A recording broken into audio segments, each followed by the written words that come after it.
Buenas noches, buenas noches. Gracias por la invitación. Sí, Serapio, ingeniero. buenas noches. Le acabo de compartir también a su WhatsApp el link del Facebook, también donde también podían también visualizarlos, a los que también usted tiene en su página, ¿no? En su Facebook. Ya, ya, ahorita ya no podrá porque estoy acá, pero bueno, ya no importa, la cosa es que aquí nomás me guía.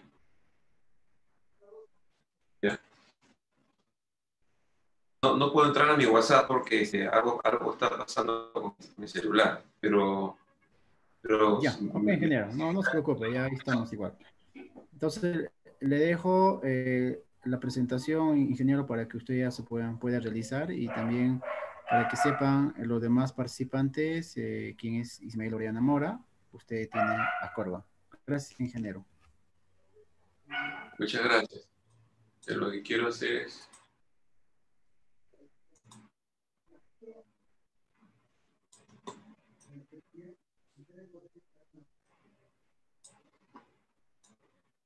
Bien. Estimados participantes, muy buenas noches. Les saluda el ingeniero Ismael Orellana Mora, ingeniero civil de profesión, con 30 años de experiencia de colegiado. Bueno, he sido residente, he sido supervisor de obras, he sido gerente de obras, he trabajado en la Contraloría General, en la gerencia de obras 8 años, en Provías he trabajado 7, 8 años también, y en varias entidades, ¿no? Soy perito del Colegio de Ingenieros, y bueno, ya hace 18 años que vengo dictando en diferentes universidades, como la UNI, Universidad de Trujillo, la Universidad Ricardo Palma, y otras que me han invitado. Y bueno, agradeciendo ahora al grupo INSUR, primera vez que estoy trabajando con ellos, así que bueno, le damos la bienvenida. Y bueno, en realidad es una conferencia porque un curso es más largo, pero vamos a tratar de resumir en poco menos de una hora lo que es residencia. Después hacemos una ronda de 10 minutos de preguntas y hacemos otros 50 minutos o una hora. Bueno, si nos pasamos, no importa. De preguntas también en parte de supervisión de obras. Damos inicio entonces, siendo las 8:07 minutos, damos inicio al tema de residencia.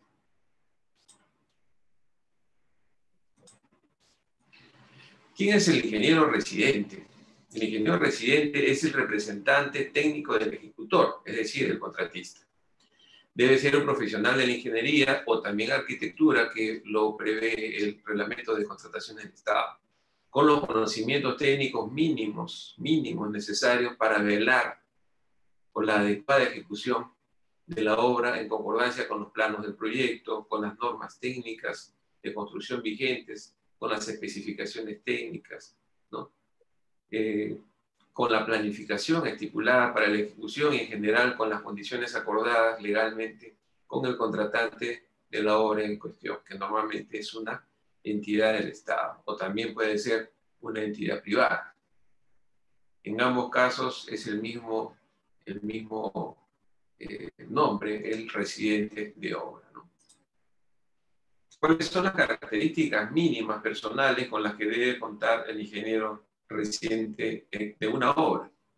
En términos generales, el ingeniero residente es una combinación entre un gerente de obra, entre un ingeniero inspector, ¿no? o un supervisor, un encargado, es de todo. Es un encargado de seguridad, también hace a veces de maestro de obra, entre otras ocupaciones, ¿no? Sobre todo cuando tenemos obras donde solo está el residente y solo está el supervisor, ahí se ve todas las cualidades, o digamos, o las características que debe tener un ingeniero residente, ¿no? No solamente ves la parte técnica, sino la parte laboral, la parte administrativa, la parte logística. Bueno, cuando ya tienes una obra ya más grande, donde tienes por lo menos un apoyo de un asistente o ciertos especialistas que te acompañan, ya por lo menos respiras un poco, ¿no? Pero en todo sentido, el ingeniero residente es una combinación de todo esto, lo que hemos mencionado. Por lo tanto, además de una experiencia media, digamos, es necesario que posea una serie de cualidades. personales que le van a permitir a sobrellevar los variados aspectos en una obra, los inconvenientes, los problemas, ¿no? Todo lo que se pueda presentar en la obra.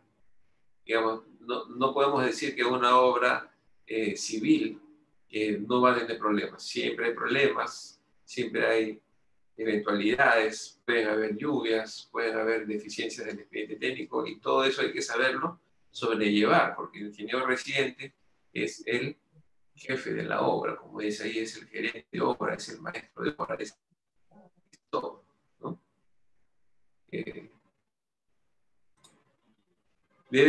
Por lo que también acá decía, en el anterior decía, por lo que el ingeniero residente debe ser poseer la capacidad de diferenciar cuáles son las tareas o actividades que tienen prioridad dentro de una obra.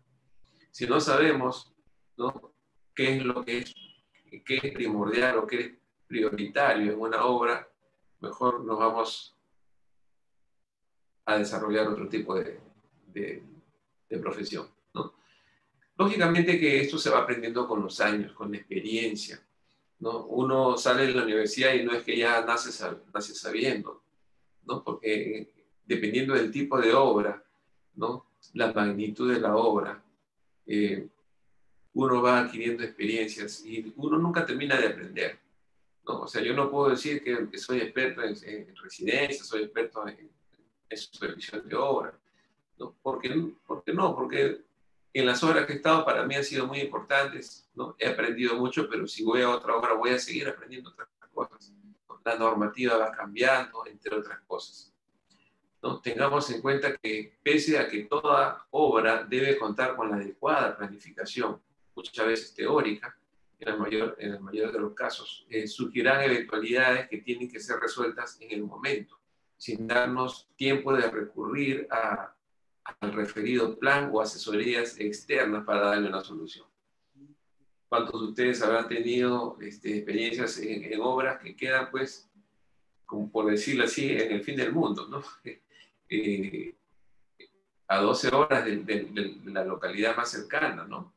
Donde a veces no llega ni la internet, no hay ni telefonía, y a veces se te presenta un problema y no hay a quién llamar para decir, oye, ¿te ha pasado esto alguna vez? ¿Qué puedo hacer? ¿No? O sea, o entras a internet, a Google, para entrar a buscar algo similar a tu problema y para ver qué solución tienes. O sea, en esos momentos te das cuenta, pues, que no puedes recurrir, como dice, a ninguna asesoría externa, sino que tú mismo, como residente, vas a tener que darle solución al problema, ¿no?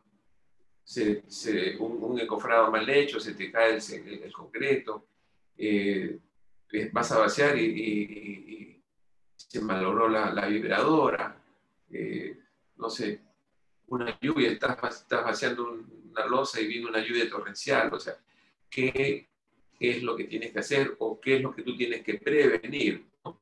Tienes que prever y eso te va a enseñar qué es la experiencia. O sea, cuando empiezas a trabajar en zonas con lluvia, una cosa es trabajar aquí en la costa, otra cosa es trabajar en la selva, otra cosa es en la sierra, por las temperaturas también.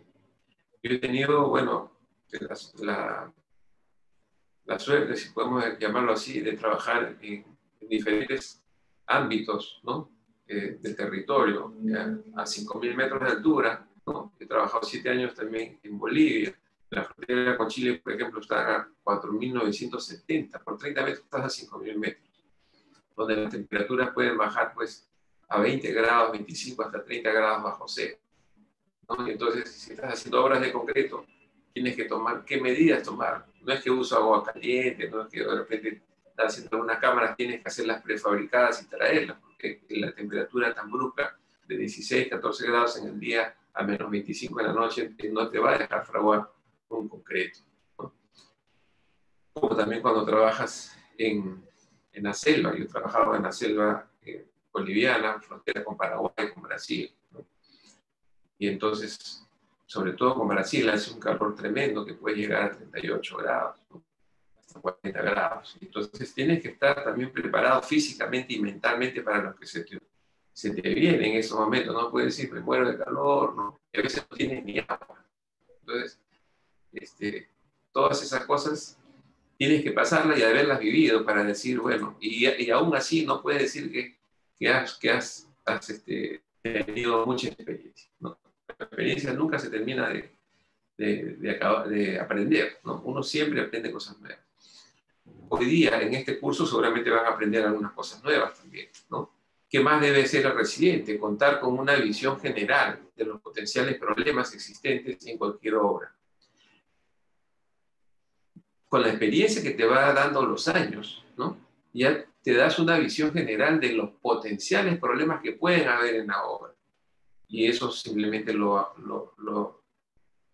ganas con la experiencia. O sea, con tranquilidad, con paciencia, vas a ir adquiriendo experiencia a través de los años, los cuales van a ser también desde la procura, desde los materiales, ¿no? Porque tienes que comprar a tiempo los materiales. Si estás en una obra donde, por ejemplo, tienes para llegar, o sea, es un camino muy sinuoso donde las curvas no respetan los diseños geométricos de las carreteras y tú mandas a traer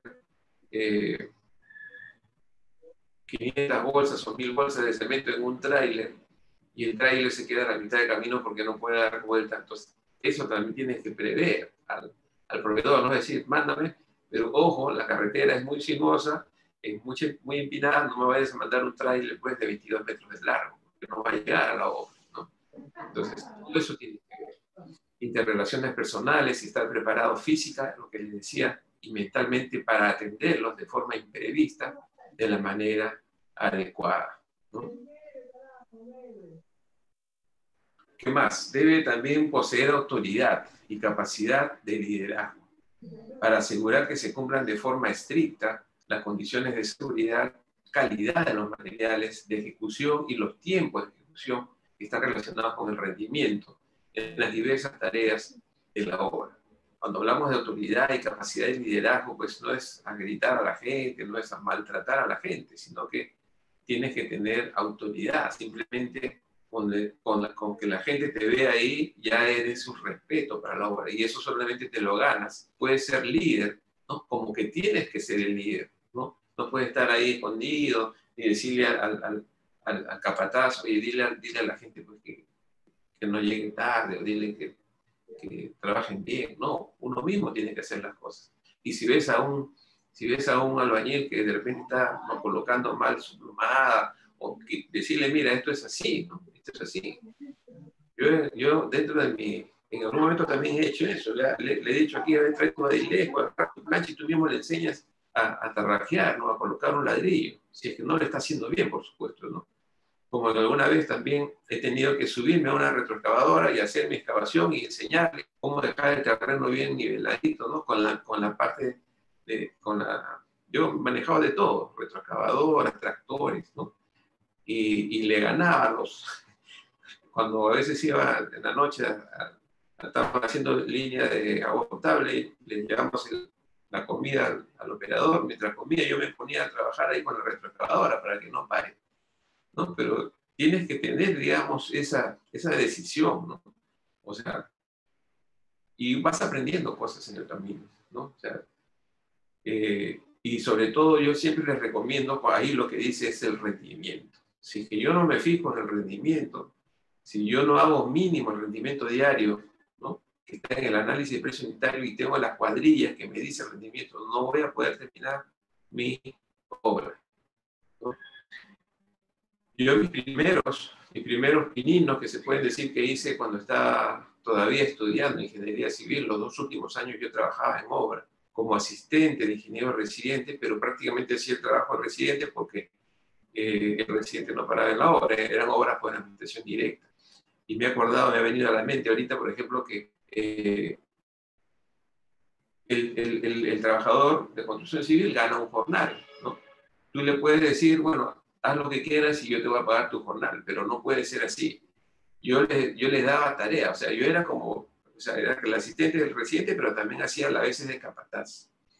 Yo sabía todos los rendimientos. Entonces, tú eres operario, ¿qué vas a hacer hoy día? Muros, tarrajeros, cielos rasos, ¿no? Encofrado, fierrería, lo que quieras.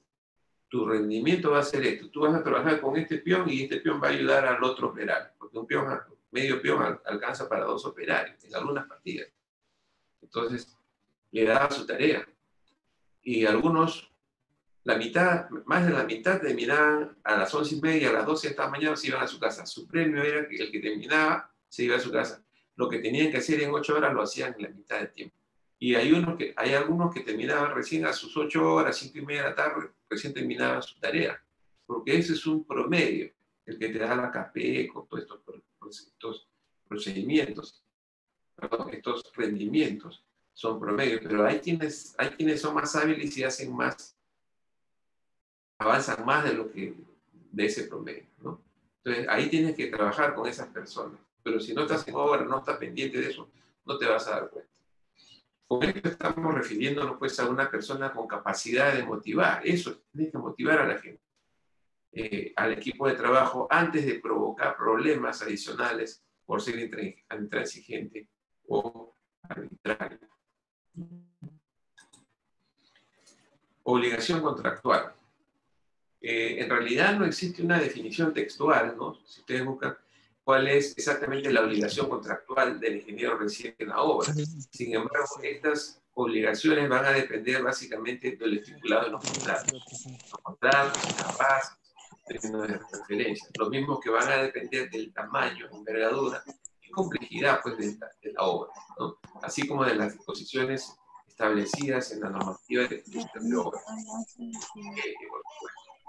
Alguien está con un micrófono encendido. Se agradecería que lo apaguen.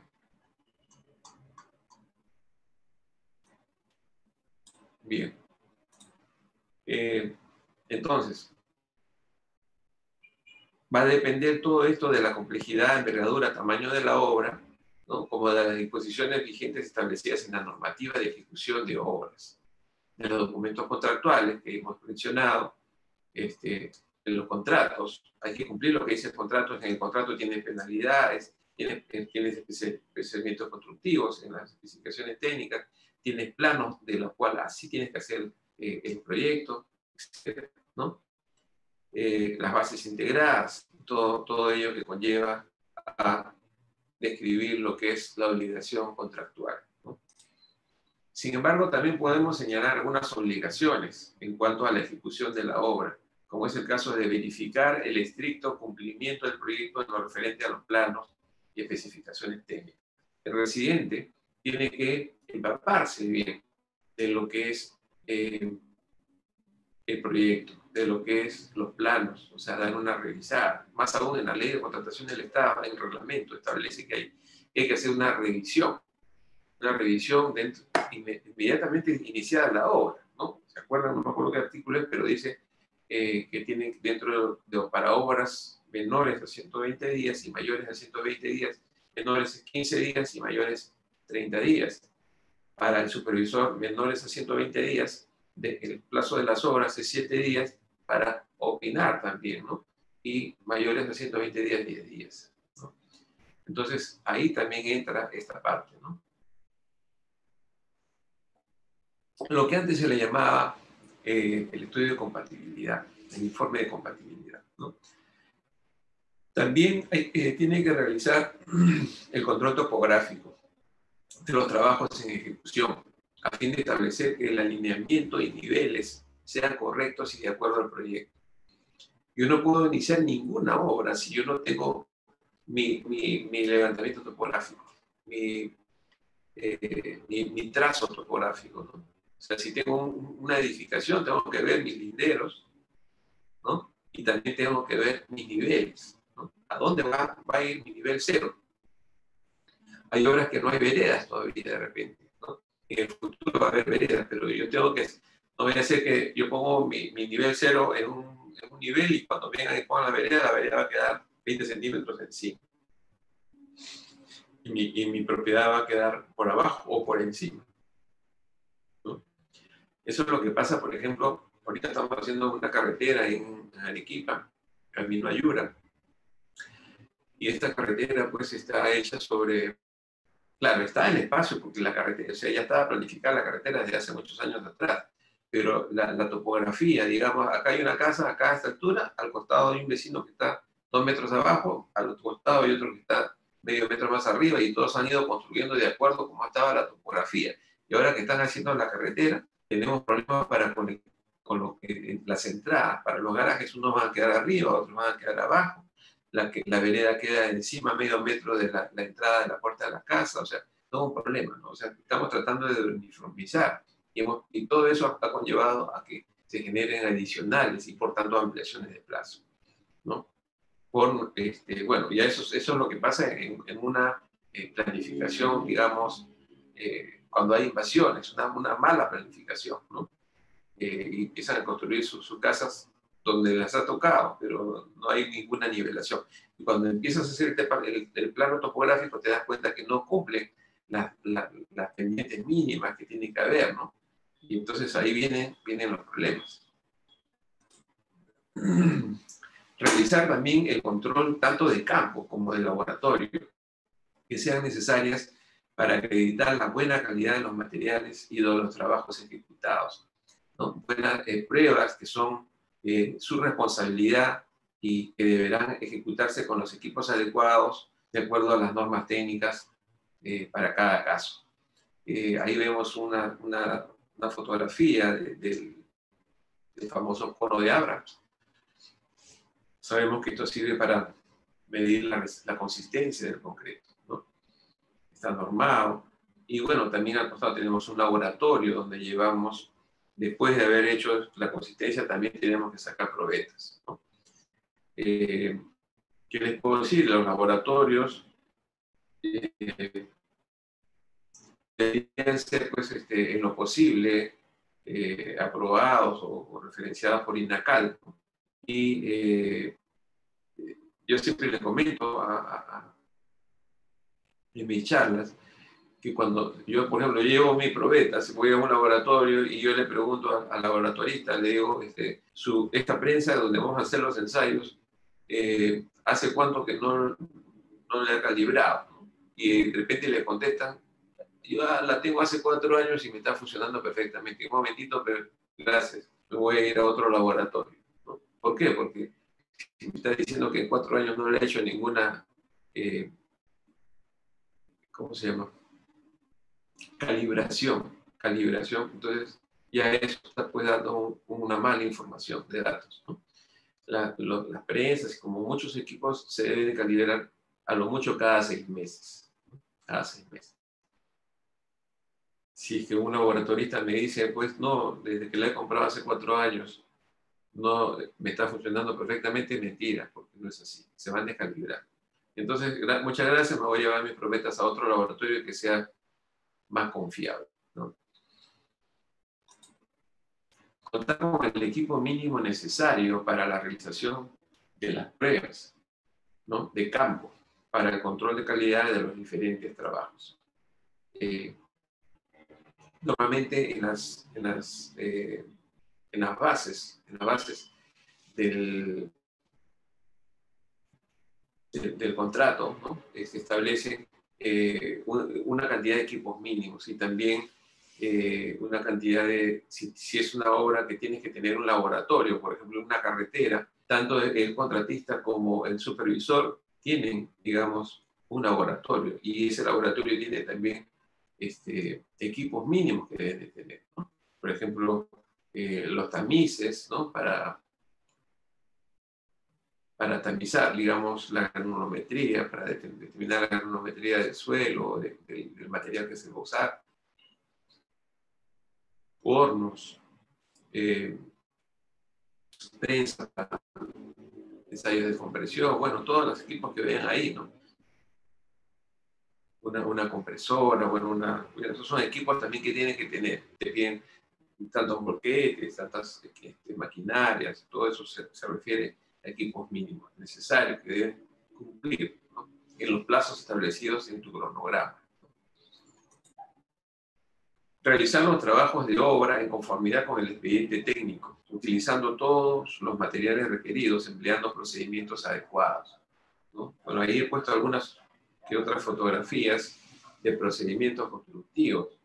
Si es que en las certificaciones técnicas o los procedimientos constructivos te dice que, bueno, va a ser un apisonado, será así, ¿no? Si te dice que tiene que ser con un pisón, digamos, canguro, esos que rebotan, también, sí puede, de diferentes tipos de compactación. En la colocación del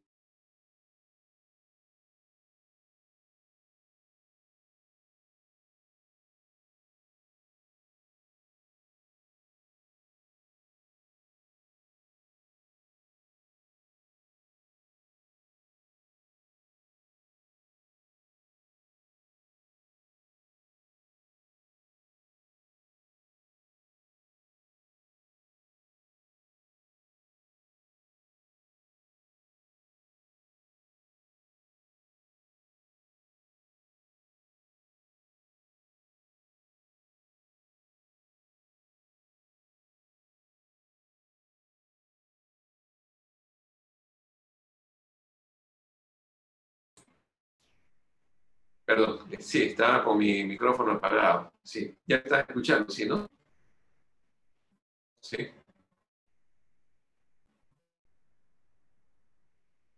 Ya, correcto, Está sí. conforme, ingeniero. Bueno, esperemos que no vuelva a pasar. Alguna falla, de repente mi internet falló, no lo sé. Estoy usando mi celular, pero bueno. Bueno, estamos hablando de la colocación de ladrillos según los aligerada, ¿no? Eh, hay procedimientos, hay formas de hacerlo, ¿no? Hay que hacer un buen encofrado, ¿no? Los listones, los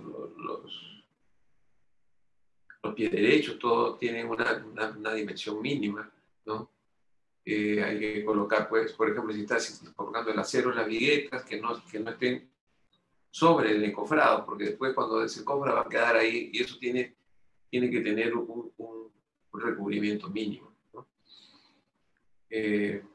Ahí vemos también un vaciado de una columna, ¿no? Que una persona está vibrando. En el otro lado hay una persona que está mojando, está ya está curando la columna. Y en la otra, bueno, están vaciando la losa y también están vibrando. Siempre la vibradora tiene que ser de forma vertical, ¿no? Y aquí yo observo una deficiencia, ¿no? Porque aquí el que está vibrando no debe estar pisando el concreto que acaban de vaciar, ¿no? Eso es incorrecto. O sea, esta es una forma, digamos, de poder decir también que no todo lo que estamos viendo acá está correcto. Entonces, aquí, bueno, la altura, aquí hay formas también de envolver la columna, ¿no? Con unas costales, eso es así de tela, y lo riegas y eso se mantiene húmedo, ¿no?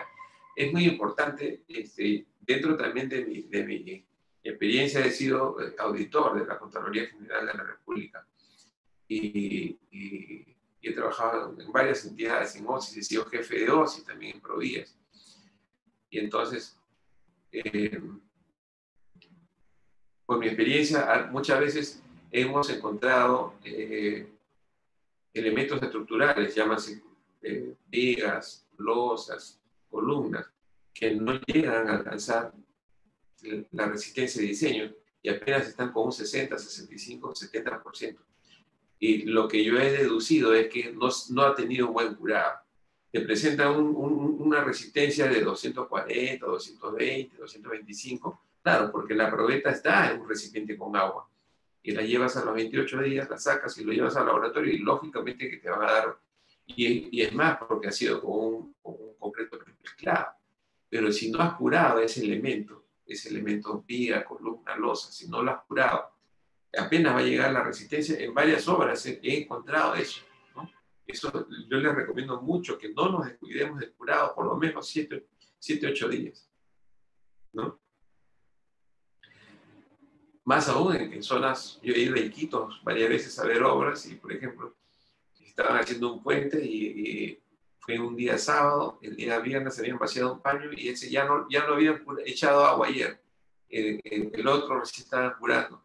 O sea, un día y todo lo que estaban mirando ahí, todo estaba rajado. O sea, encima me di con la sorpresa, bueno, sí, algo me habían dicho, pero una cosa es verlo, ¿no?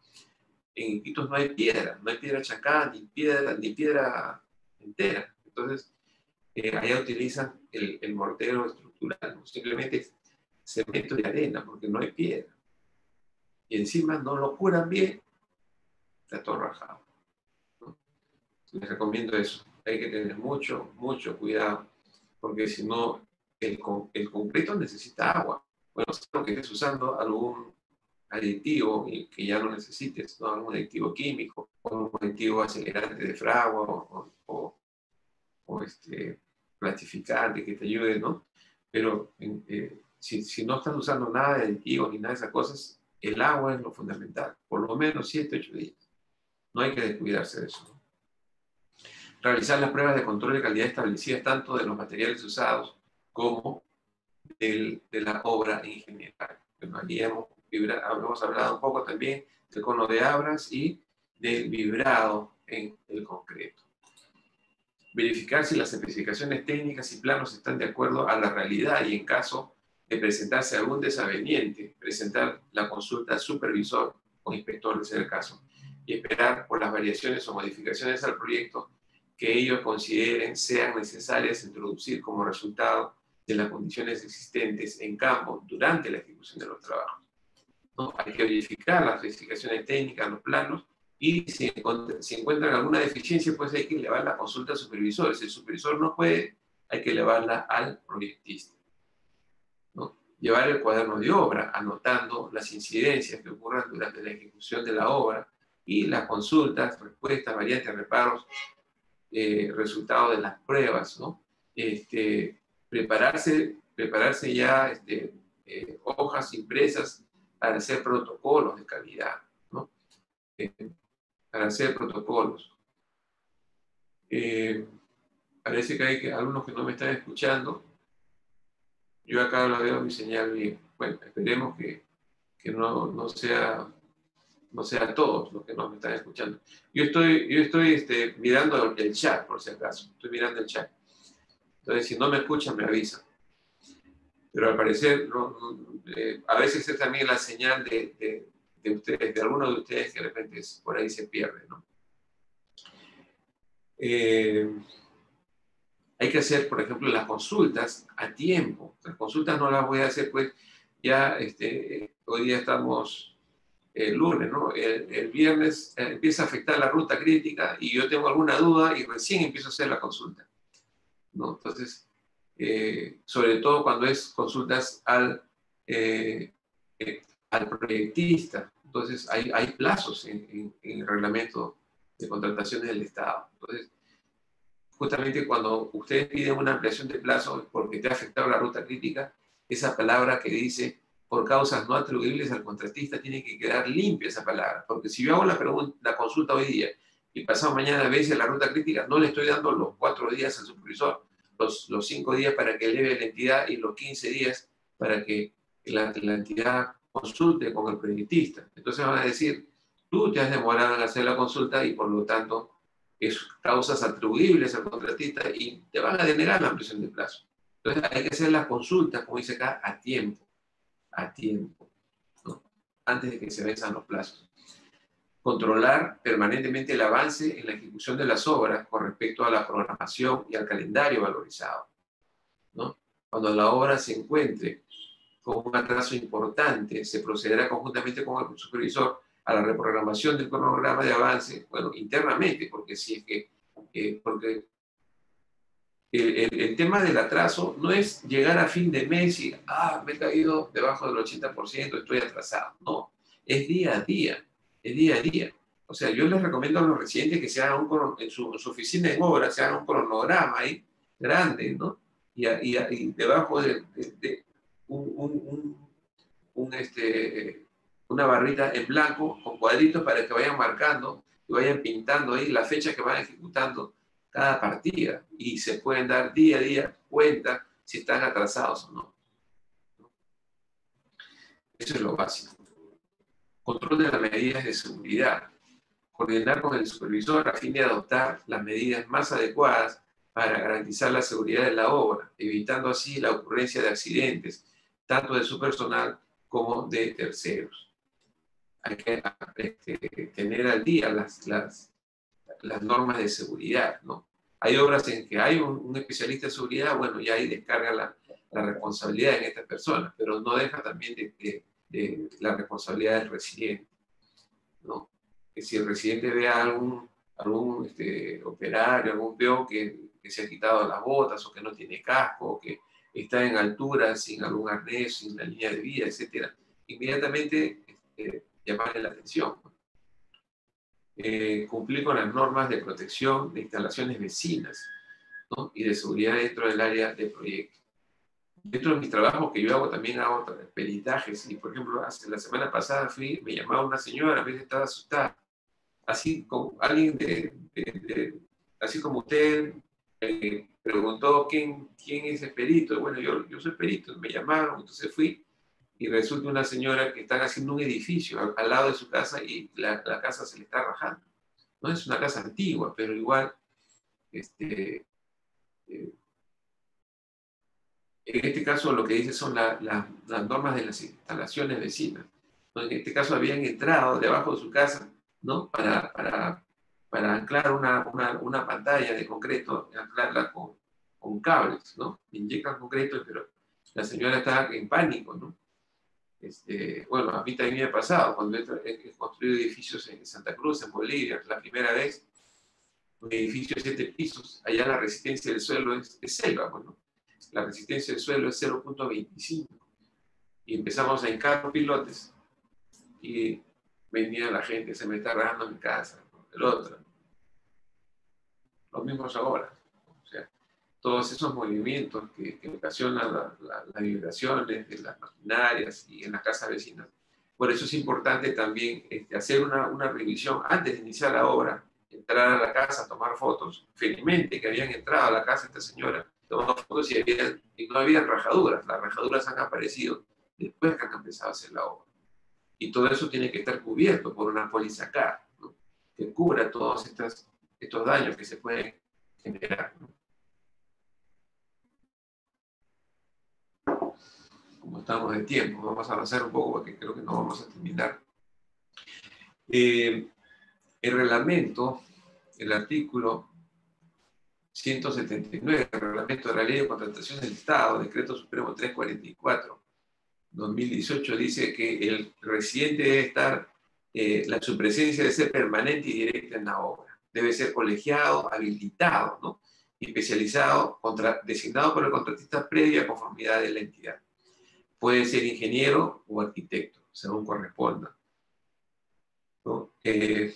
Su experiencia mínima para ser residente en obras públicas es mínimo 2 años. Representa al contratista solo como responsable técnico de la obra, ¿no? No está facultado, por ello no está facultado para pactar modificaciones al contrato. El residente no puede pactar ampliaciones de plazo, adicionales, esas cosas, ¿no? Eso tiene que hacerlo el representante legal del contratista.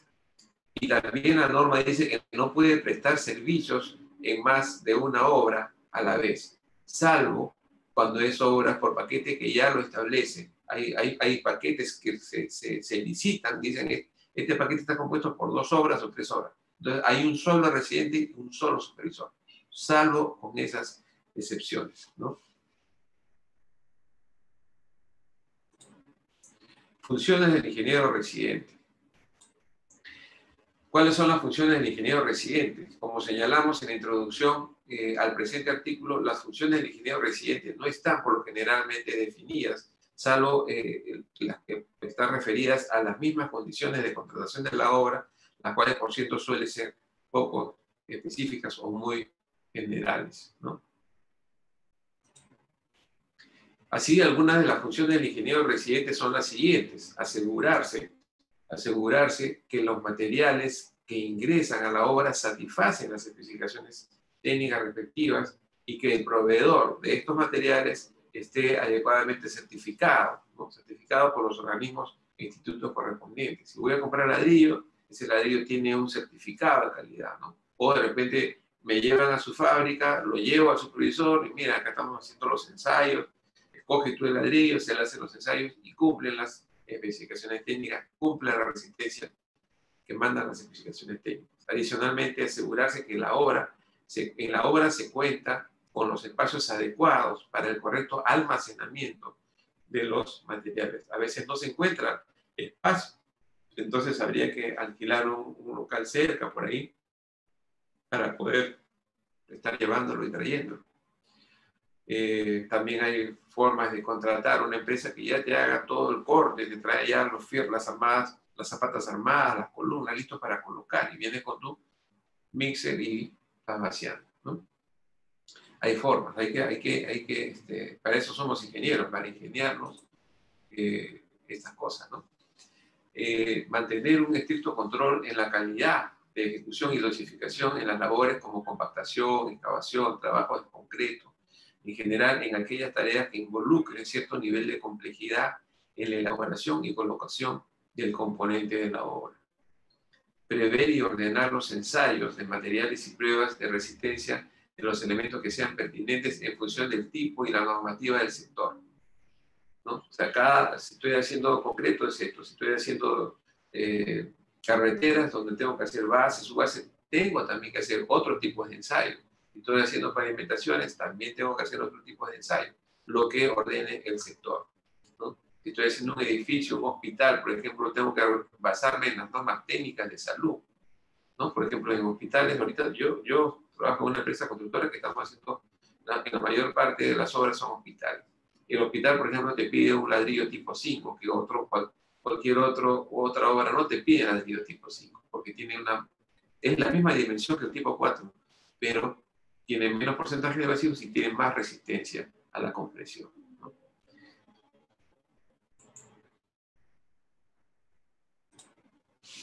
Garantizar que los elementos terminados dentro de la obra no sufrirán deterioro por factores tales como el tránsito no previsto de vehículos y maquinarias, la falta de protección o por el inadecuado mantenimiento mientras se finaliza la obra. Hay que ver cómo se planifica también todos estos trabajos. Por ejemplo, si yo estoy haciendo un colegio, ¿no? Un colegio que tengo que hacer aulas, pero el colegio a veces tiene su losa deportiva, ¿no? Pero yo hice la losa primero y después hice la parte, pero como por la losa ya está lista, empezaron a echar la arena, ripio, pusieron ahí su trompito, vienen los camiones, descargan el ripio, la arena, todo, utilizando la losa, y cuando termina la obra nos damos cuenta que la losa está toda con concreto pegado, o está rajada, o fisurada. ¿Por qué? Porque los elementos terminados no deben sufrir deterioro. Entonces mejor hacemos todo, lo dejo compactadito, hago toda mi obra y al último hago la losa, ¿no? ¿Por qué? Porque por avanzar rápido, por avanzar más, después he deteriorado elementos ya terminados. Y eso no debe ocurrir, ¿no? Asegurarse que los rendimientos de ejecución de las tareas en la obra se mantienen dentro de las variaciones máximas aceptables. Si yo no me baso en los rendimientos mínimos que están en el análisis de precio unitario, entonces me voy a empezar a trazar. Si yo no pongo la cantidad de cuadrillas, que dice que tengo que tener 2 cuadrillas, 4 cuadrillas para ciertas partidas o actividades, y no voy a lograr pues, llegar a fin de mes con el avance. Yo tengo que hacer este mes 22%, tengo que hacer mínimo 22, o si puedo hacer más, mucho mejor, pero no puedo menos, ¿no? Eso significa una buena programación. Bien, hemos terminado, justo son 8:48. Antes de comenzar el tema de supervisión, tenemos unos 12 minutos, 12 a 15 minutos, de algunas preguntas que me las pueden hacer también por chat, que yo estoy acá en el chat, y puedo ir leyendo las preguntas, el que desee, ¿no? Y les voy contestando. No sé si así trabajan ustedes o hay un moderador, no lo sé. Como Ahora, le dije, ingeniero, vamos a pedir a los participantes si podían participar en voz. A ver, voy a habilitar el audio a todos para que podían participar. A ver, el audio está Ok, habilitado, estimados participantes. buenas noches. Quiero hacer una consulta. Hola. Sí, claro. No sé, bueno, felicitar en primer lugar por la brillante exposición. Quería consultarle cuál es la diferencia entre la labor que desempeña un residente de obra y un inspector, que normalmente las entidades a veces reemplazan en vez del residente, ¿no? No, la función es totalmente distinta, porque el residente siempre es residente, más bien el supervisor lo reemplazan por un inspector. O sea, el residente es el que está encargado de la obra, el jefe de la obra, y el inspector es el que inspecciona la obra, ¿no? La inspección tiene la misma función que el supervisor, la diferencia es que el inspector es un funcionario de la entidad.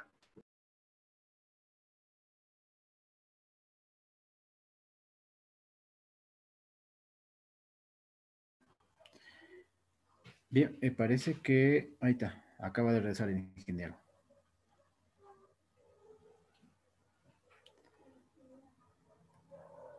Ingeniero, no se lo escucha. Ingeniero, no se lo escucha. Ya, estaba conectando mi micrófono. Decía que el residente siempre es residente, pero el inspector es otro. O sea, no, el inspector no hace de residente de ninguna manera. El inspector es el que viene a supervisar o inspeccionar el trabajo que hace el residente. No, lo que le decía es que el inspector es un funcionario de la entidad y cambia de nombre cuando es un profesional que lo contrata externamente para que supervise la obra, ¿no? Pero un inspector no puede ser residente, ¿no? ¿Alguna pregunta? Sí, ingeniero, buenas noches. Luis Ramos, ¿me escucha? Sí, claro que sí. Mucho gusto. Igualmente. Ingeniero, una consulta. ¿En qué casos de obras públicas se puede dar la figura de que puede haber más de un residente? ¿O no es posible eso? No. Perdón. No puede haber más de un residente en una obra. En una obra no puede haber más de un residente ni tampoco más de un inspector o un supervisor, o uno o el otro, ¿no? En alguna oportunidad nosotros, bueno, para la empresa que yo trabajaba era una carretera y tenía dos tramos. Este era un tramo y después de 30 kilómetros separados comenzaba el otro tramo, o sea que no estaban juntos los dos tramos. Y el contrato era uno solo, que comprendía los dos tramos, pero el gobierno regional que nos contrató, bueno, que convocó esta licitación, quería colocar dos residentes y dos supervisores, uno para cada tramo. Y nosotros dijimos que no, que en el proyecto solamente había uno. Hicimos la consulta a, al OCE, ¿no? Hicimos la consulta y nos contestaron que como hay un solo contrato, por más que sean dos tramos, tendría que haber más que un residente y un supervisor, ¿no? No he visto casos en que en una misma obra haya dos residentes, no. Lo que sí puede haber es un gerente de obra, un residente, un asistente residente, ¿no? Pero cada uno no pueden haber dos al mismo tiempo. ¿Se escucha bien? Sí, ingeniero, está conforme. Gracias. A ver, creo que también vi una pregunta aquí en el chat. Fernando Díaz dice, a ver, mi pregunta, ¿el cuaderno de obra es exclusivamente responsabilidad del residente? El cuaderno de obra lo tiene el residente, pero la responsabilidad, no sé a qué responsabilidad te refieres, pero en realidad los únicos autorizados para anotar ocurrencias en el cuaderno de obra son el inspector o supervisor, uno de los dos, no ambos, y el residente, ¿no? Entonces, pero que también la norma dice que quien va a estar a cargo de su custodia es el residente, ¿no? El que lo va a tener, el responsable, si lo quieres llamar, de su custodia es el residente.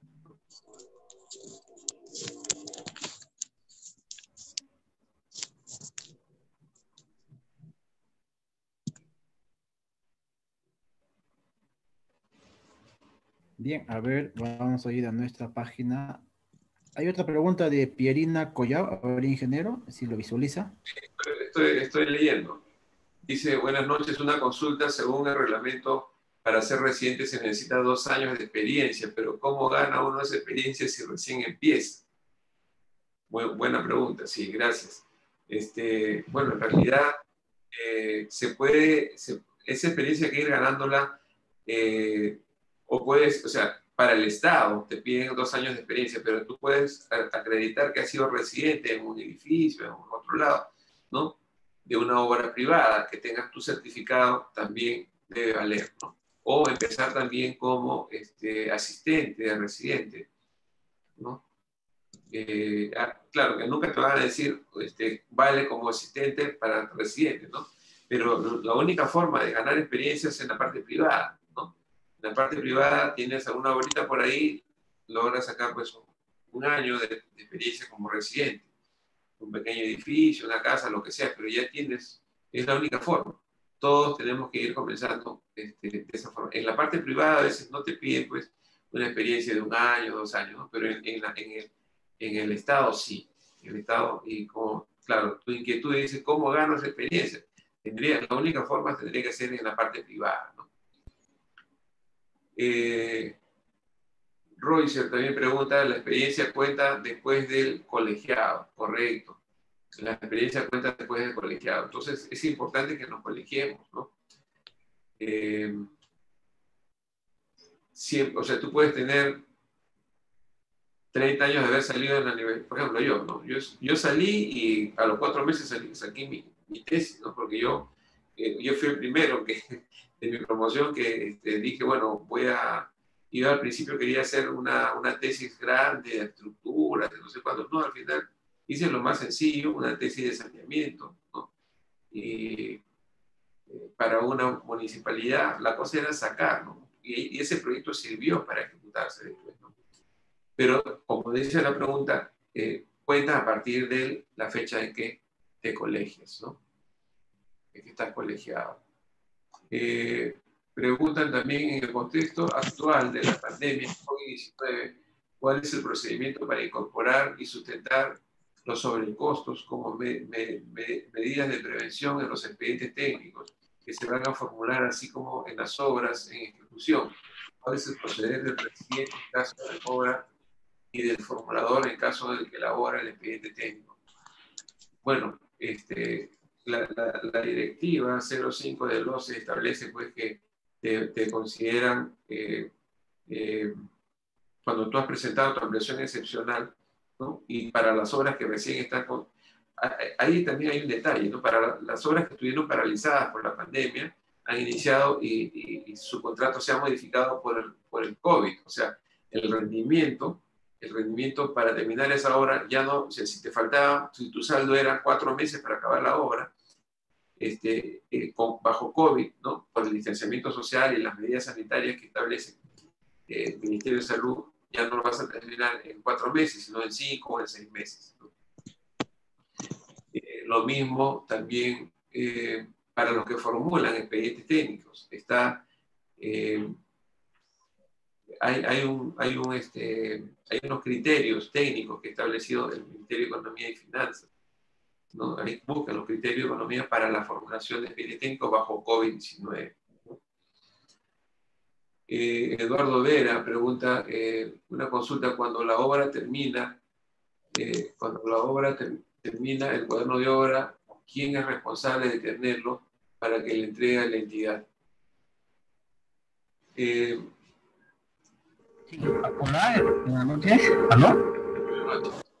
Un ratito, por favor, que estoy ahorita termino de atender a la pregunta de Eduardo Vera, que dice, cuando una obra termina, en principio cuando la obra termina se recepciona. Cuando se recepciona, el cuaderno de obra se entrega al comité de recepción. Y cuando terminan hacer el acta de recepción o el acta de observaciones, se devuelve al residente, ¿no? Normalmente,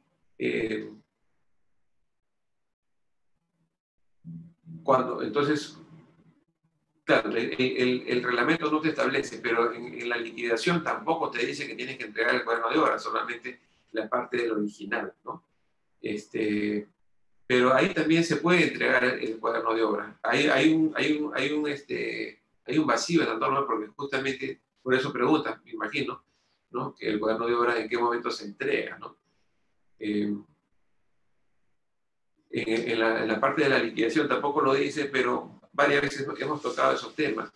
Y bueno, se puede entregar, ¿no? a la entidad, porque la entidad al final, cuando ya entregan, ya no tienes nada que hacer con el cuaderno de obra, ¿no? No lo dice la norma, pero hay quienes, para que ya deshagan de ellos, se entrega pues a la entidad, ¿no? Porque la entidad es la que tiene que guardar los cuadernos de obra finalmente. Ricardo Castillo dice, existen diferencias en el llenado del cuaderno de obra en una obra por contrato y una obra por administración directa. Sí, existen diferencias porque la misma norma de obra por administración directa te dice que tienes que anotar en las horas que han trabajado, por ejemplo, en las maquinarias, los materiales que llegan a la obra, porque es una obra por administración directa, ¿no? La cantidad de personal que tienes en la obra, lo que no anotas en una obra por contrato, simplemente anotas las ocurrencias, los avances de la obra, ¿no? En una obra por administración directa tienes que anotar el personal que está trabajando todos los días, las horas máquina, la cantidad de materiales que ingresan, todo eso tienes que anotar, lo que no anotas en una obra por contrato. ¿Alguien quería preguntar algo que lo corté? Buenas noches. Buenas noches. Dos consultas puntuales. Con respecto al tema de la residencia, ¿cuándo se hace efectivo, por ejemplo, que se aplique una penalidad al residente, ¿no? Y la otra pregunta es, por ejemplo, ¿cuáles serían sus funciones de un monitor con respecto a una obra de saneamiento, ¿no? Designado de repente por el Ministerio de Vivienda, ¿no? ¿Cuáles serían sus funciones? ¿Tiene que ver en su contrato, tren de referencia? Eso sería, ¿cuál sería más o menos, no? Un alcance, por favor. A ver, si pueden apagar su micrófono, ya escuché la pregunta. La primera pregunta sobre la penalidad, ¿no? Sobre la penalidad, bueno, el contrato establece penalidades y el reglamento también. Una de las penalidades que para el residente que me preguntas está en el reglamento es el no dejar hacer anotaciones al supervisor, ¿no? Ahí se le aplica la penalidad. Y hay otras penalidades, o sea, por ejemplo, también que vienen en el contrato, por ejemplo, cuando el residente no está en la obra, te tiene que aplicar penalidad, ¿no? Eso también está en el contrato. Ahora, me pregunta sobre el monitor. El monitor, en el caso del Ministerio de Vivienda, es una función de... Eso también está... cada entidad tiene sus reglamentos internos, ¿no? De trabajo, tiene sus reglamentos de organización y funciones, o sus manuales de organización y funciones, y ahí están escritas sus funciones, en este caso de este monitor. Pero básicamente es, como dice la palabra, ¿no? Monitorear la obra, hacer un seguimiento, ¿no? En otras entidades le llaman también coordinador de obras, en otros le llaman coordinadores de administradores de contratos, ¿no? Entonces, hacer un seguimiento de todo lo que cuando ocurre en la obra, visitar las obras, ¿no? Coordinar con la supervisión, revisar las valorizaciones, ¿no? Tramitarlas o elevarlas, ¿no? Para su pago. También cualquier ampliación adicional, adelantos, todo eso tiene funciones pero también va a depender de su contrato que tengan, ¿no? Con cada entidad que puede ser distinta, dependiendo de los casos. Bueno, atendemos la última pregunta.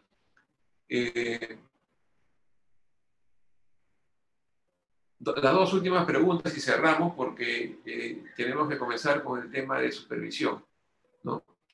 De hecho, seguramente nos vamos a pasar un poco más de las 10, pero ya con estas preguntas terminamos para empezar la clase de supervisión. Ramón Méndez pregunta, dice, su opinión respecto a la aplicación del libro de obra digital. ¿Es favorable, beneficios o desventajas? Bueno, el 11 se llama el COD, ¿no? El cuaderno de obra digital que ha establecido el OCE.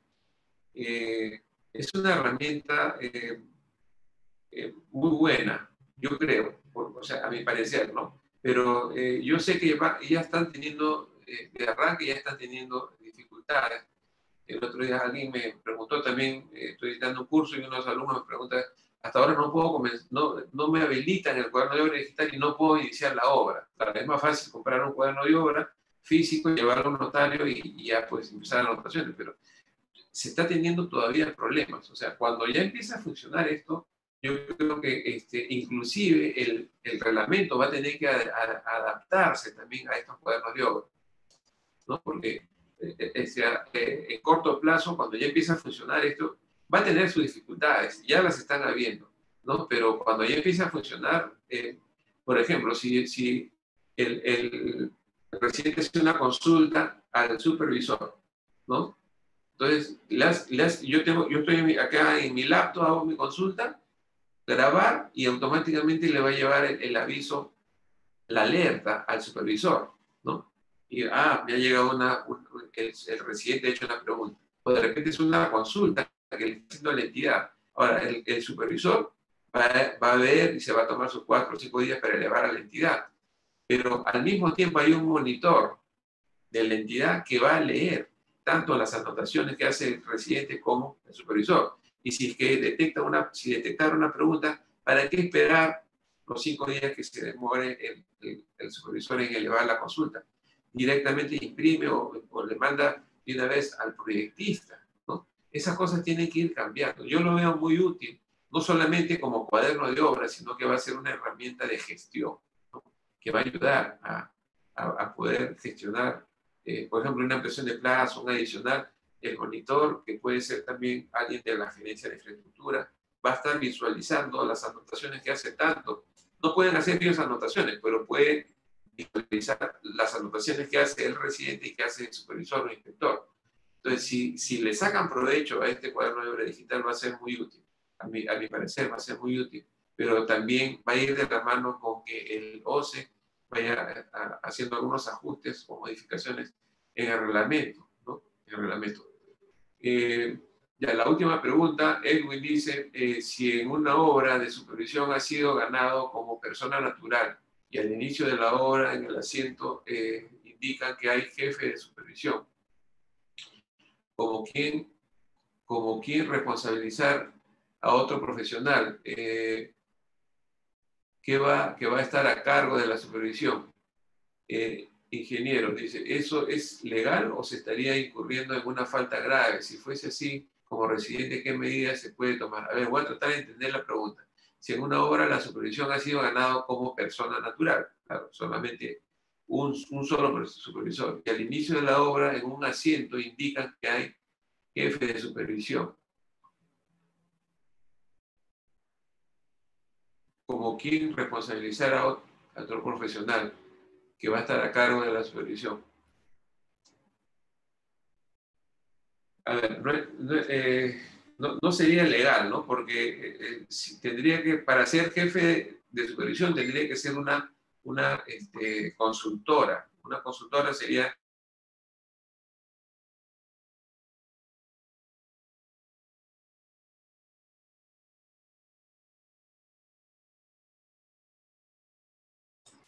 Bueno, de nuevo hubo fallas, espero que no las vuelva a ver.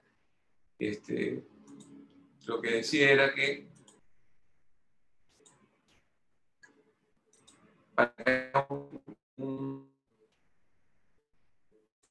jefe de supervisión debe haber una persona jurídica, o sea, una empresa, con lo cual no lo hay. Y en el contrato no establece un jefe de supervisión, o sea, no debería. Y el supervisor, que es una persona natural, no podría aceptar que haya otro encima de él porque no está establecido en su contrato, ¿no? Salvo que haya sido pues, establecido. Es que no pueden ser separados, o sea, uno como tiene que ser o una persona natural o una persona jurídica, pero no puede ser que te impongan un jefe de supervisión y tú seas el supervisor. En realidad, tú eres el mismo jefe de supervisión, ¿no? Bien, gracias por las preguntas. Vamos a iniciar entonces el segundo tema, que es supervisión, que ya prácticamente vamos a tener que acabar a las 10 y de ahí unos 15 minutos más de preguntas. Bien, entramos al tema de supervisión de obras. Dice, la supervisión de obra puede ser un factor determinante tanto para el éxito como para el fracaso de un proyecto, ¿no?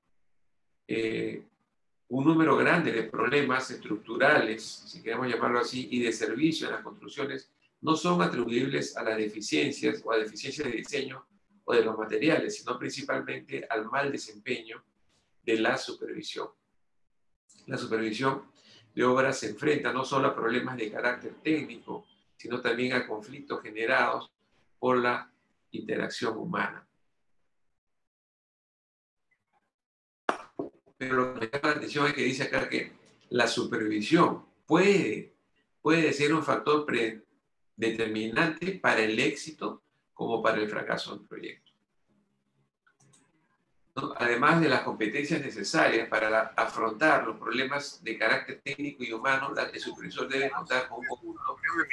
Y vieron el caso y dijeron, ¿llegamos o no llegamos con los documentos? Está pasado. Ya. Por favor, traten de apagar su micrófono. Entonces, el supervisor debe contar con un conjunto de valores y actitudes positivas para un adecuado desempeño de su labor. Esto lo escribió un ingeniero, Rommel Solís, de la Universidad Autónoma de Yucatán, en México. ¿Tiene o no tiene razón? Pienso que sí, ¿no?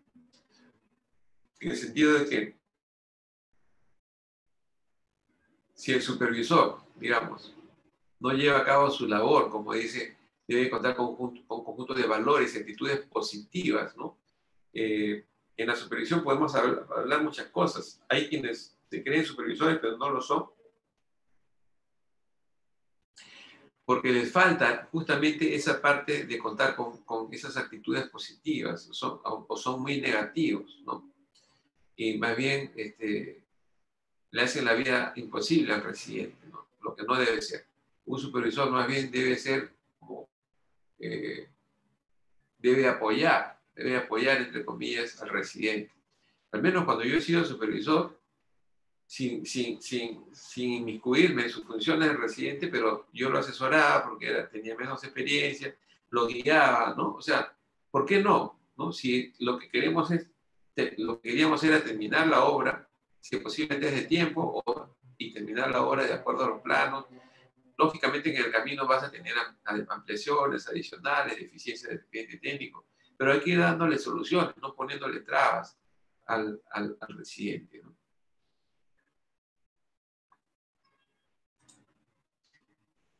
La supervisión, dice, es la actividad de apoyar y vigilar al mismo tiempo la coordinación de actividades de tal manera que se realicen en forma satisfactoria, ¿no?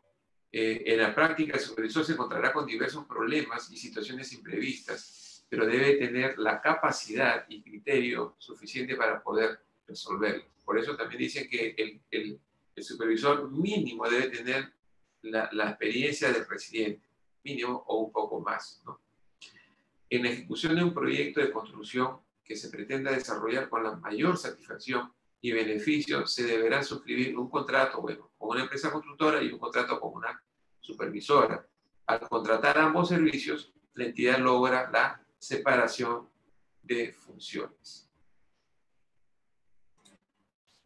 ¿Por qué decimos que se separan las funciones? Dice el constructor y la supervisión, aun cuando persiguen el mismo producto final, ¿no?, tienen obligaciones distintas. Mientras que la responsabilidad del constructor, ¿no?, es principalmente producir un producto. Ese producto se llama obra, ¿no? Mientras que la responsabilidad primordial de la supervisión es garantizar que ese producto sea de calidad, ¿no? Garantizar la calidad del producto. Que se cumplan las especificaciones técnicas, que ese producto sea de acuerdo a los planos, en el plazo y costo adecuado, ¿no?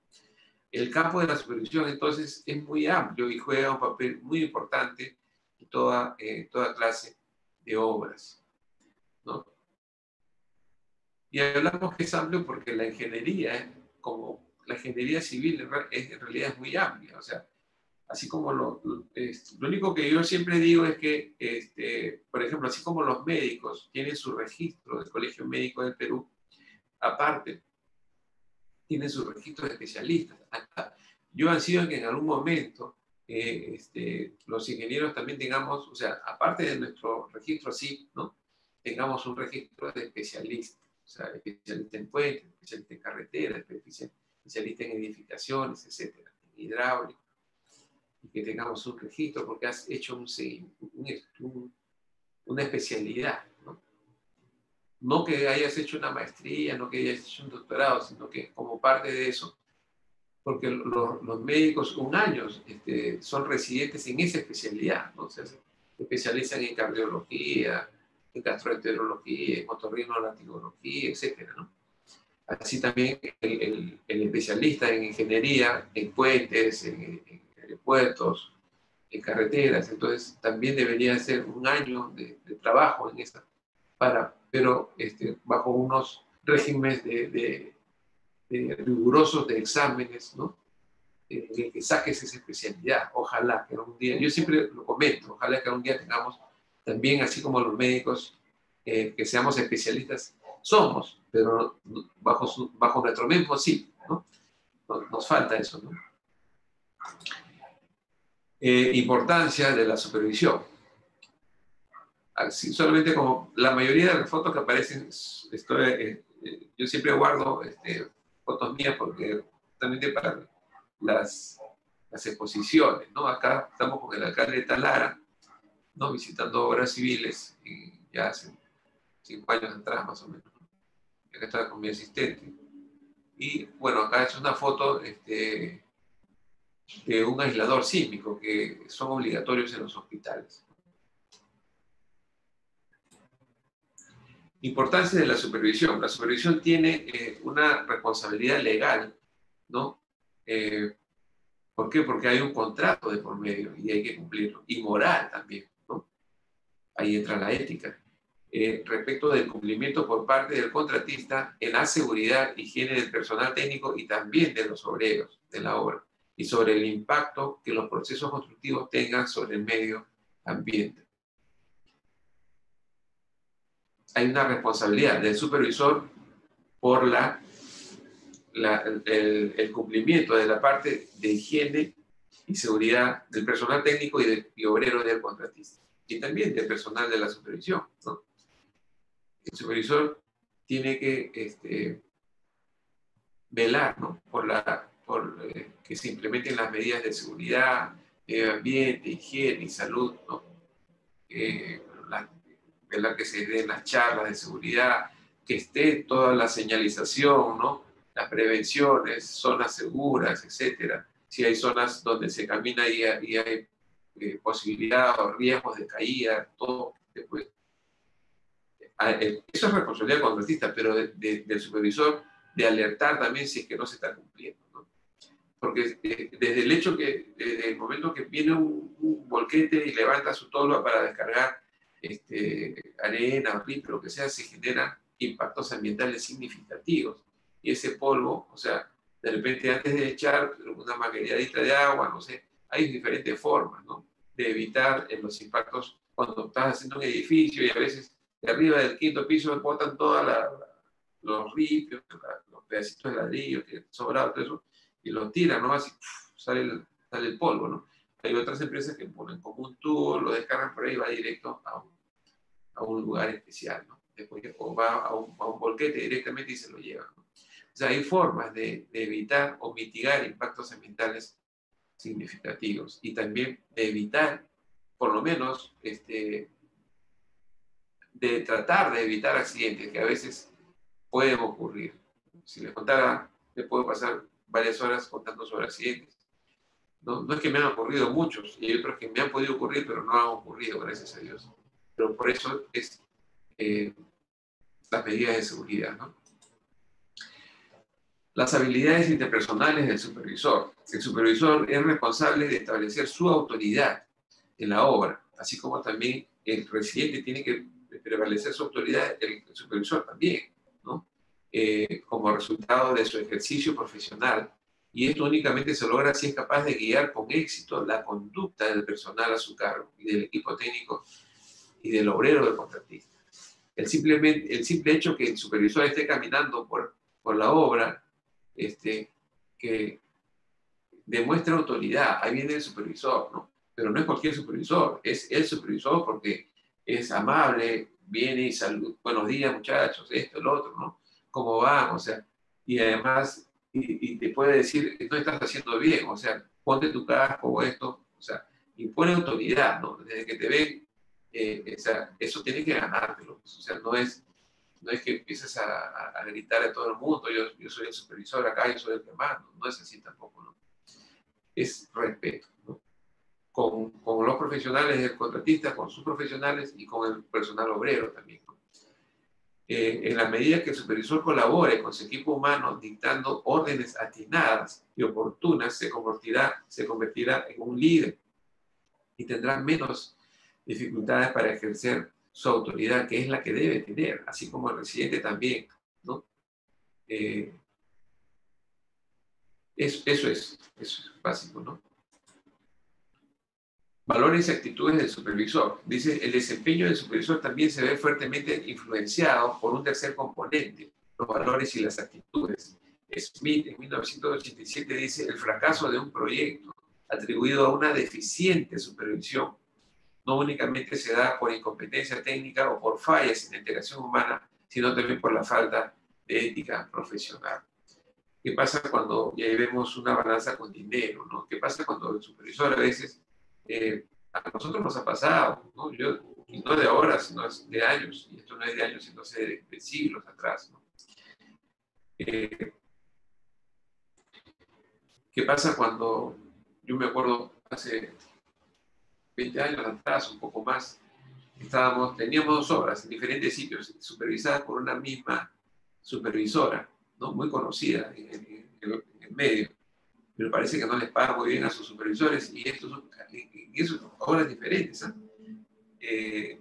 Ambos, nosotros nos pedían un sueldo para que nos apruebe todo, o sea, ¿dónde se ha visto eso? ¿No? Eso ya estamos, por más que su sueldo no sea bueno, entonces que se busque otro trabajo, ¿no? Pero yo nunca me he metido en esas cosas y cuando el supervisor está pidiendo, a mí no me llamen para yo darle la plata, que me diga el gerente general, el presidente, no sé, pero a mí no me metan en esas cosas, ¿no? Entonces, hay quienes tienen esas falta de ética, ¿no? No hay que caer en eso. Dice, la falta de valores éticos como la lealtad y la fidelidad hace que algunos supervisores actúen protegiendo más bien los intereses diferentes a la entidad. El supervisor debe evitar recibir favores personales, obsequios, invitaciones, etcétera, de las personas para las cuales se debe revisar su trabajo y mantener una relación en un plano estrictamente profesional, ¿no? También está obligado a actuar con honestidad y justicia con los trabajadores. No por ser supervisor, pues lo voy a gritar o voy a maltratar, ¿no? Siempre con respeto, porque el respeto, si tratas a la gente con respeto, te vas a ganar el respeto de los demás también, ¿no? Bueno, y ahí vemos a una persona que está entre el bien y el mal, ¿no? Esperemos que siempre decida por el bien y no por el mal, ¿no? Manejo del conflicto. Bueno, parte de las labores propias del supervisor es detectar errores en el trabajo de los demás. En estos casos se debe tomar todas las medidas que correspondan, pero dentro de un marco ético, por lo que se debe evitar hacer la crítica, ¿no?, hacia los ejecutores, y no hace el alarde del descubrimiento, lo cual es negativo para el clima de la obra. Ahí le he puesto algunas 4 diapositivas o 4 fotografías. La primera, la de arriba, vemos un poste que está, o ahí se ha salido la obra, ¿no? Y ha metido el poste dentro de sus balcones, ¿no? O el poste está metido dentro del terreno de la propiedad, no se sabe.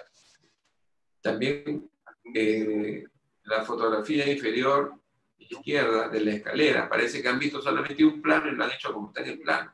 No lo han visto en 2 dimensiones. Se supone que ahí el supervisor, pues, parece que no ha tenido supervisión, ¿no?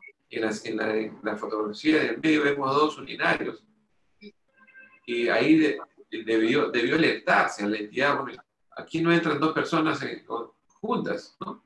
O sea, o una a la izquierda o una a la derecha, ¿no? Pero no entran 2 ahí. Entonces, así está en el plano, de repente el arquitecto se equivocó, pues, ¿no? La otra fotografía, la inferior derecha, esa la tomé yo en un distrito en Piura, ¿no? La rampa, ¿no? O sea, choca con una pared ahí y no hay cómo entrar a la vereda. O sea, minusválido no va a poder entrar a la vereda, ¿no? Bien, esas cosas no deben ocurrir en obras, ¿no? Y esas obras tienen supervisión, pero si yo tengo planos defectuosos o deficiencias que no cumplen las normas técnicas o las especificaciones, yo tengo que alertarlo, pues, ¿no? Si el plano está mal, lo hago mal, pues, ¿no? Como la escalera, así estaba en el plano y yo lo he hecho así, pues, ¿no? No es así tampoco, ¿no? Más aún tratándose de obras públicas. Hay un micrófono que está ahí encendido.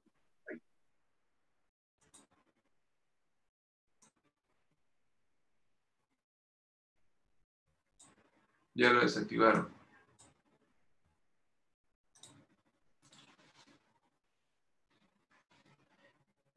Manejo de conflictos, dice. Bueno, asimismo debe reconocer y ponderar el trabajo bien ejecutado por el contratista y ayudar a dar satisfacción a las necesidades humanas de reconocimiento, atención y estimación.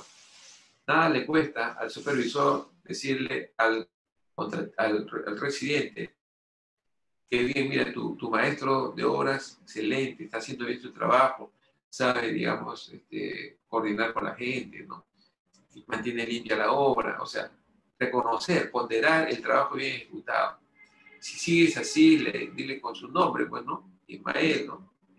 Bien, te felicito, o sea, que eso también le da otro ánimo, pues, al residente, ¿no?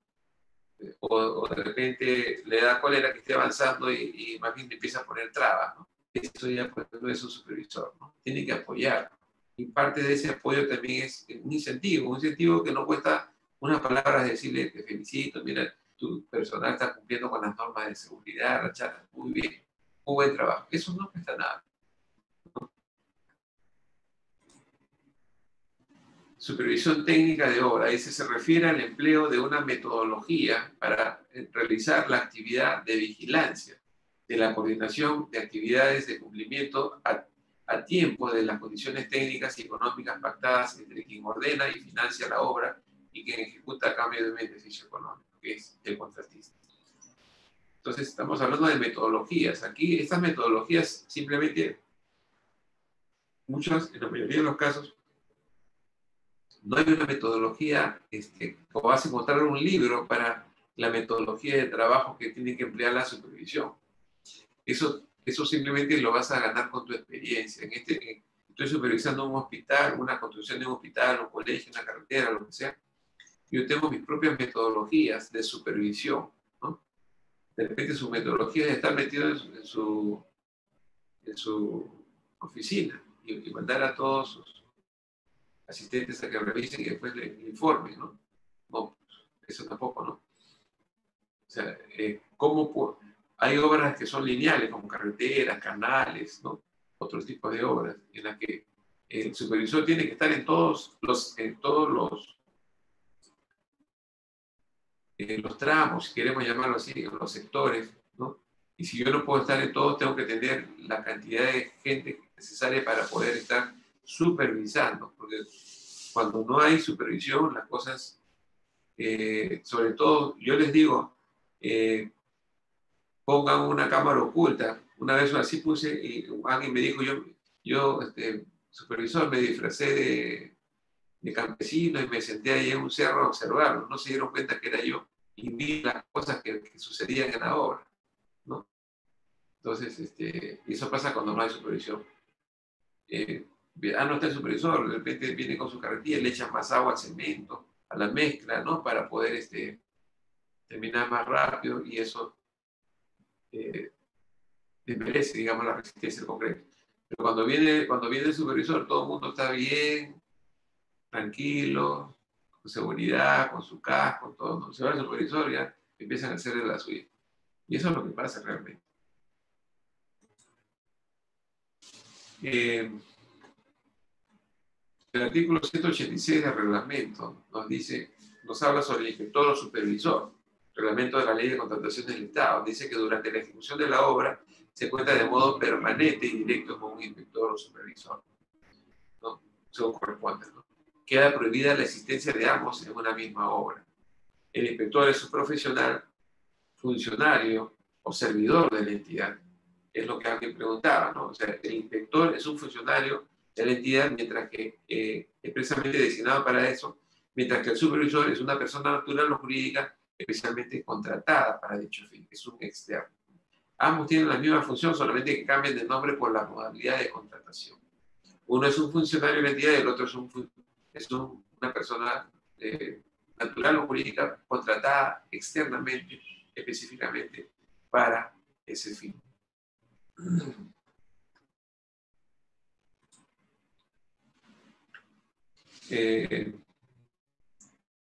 También este artículo nos dice que el perfil y la experiencia para el inspector o supervisor, para una convocatoria, según corresponda, cumple al menos con la experiencia y calificaciones profesionales establecidas para el residente de obra.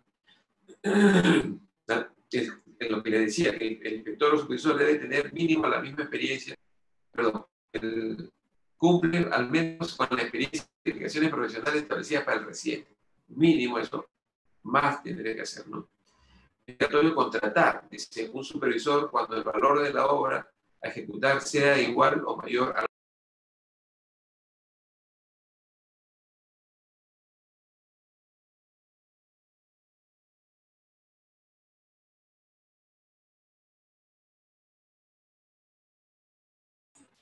les pido disculpas. Bueno, felizmente que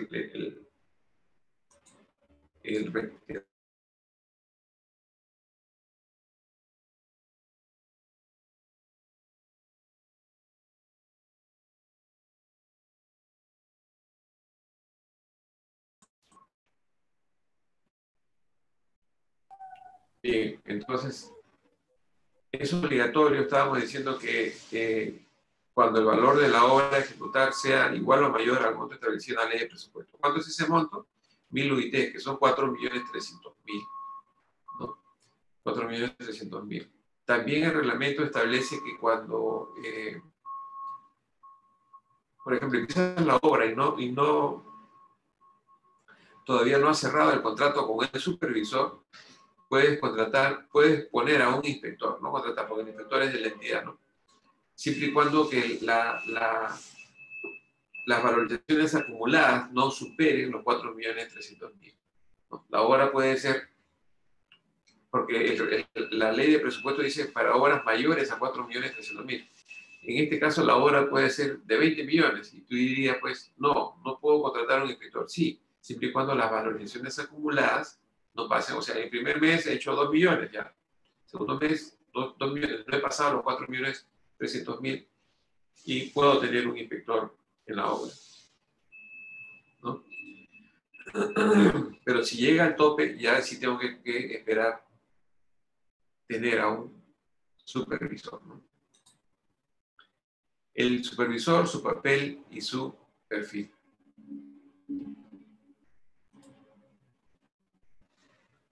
El supervisor, persona representante de la entidad que financia la obra y que realiza la actividad de supervisar la ejecución de la obra que realiza el contratista. Su objetivo es controlar el tiempo, calidad y costo de la obra, ¿no?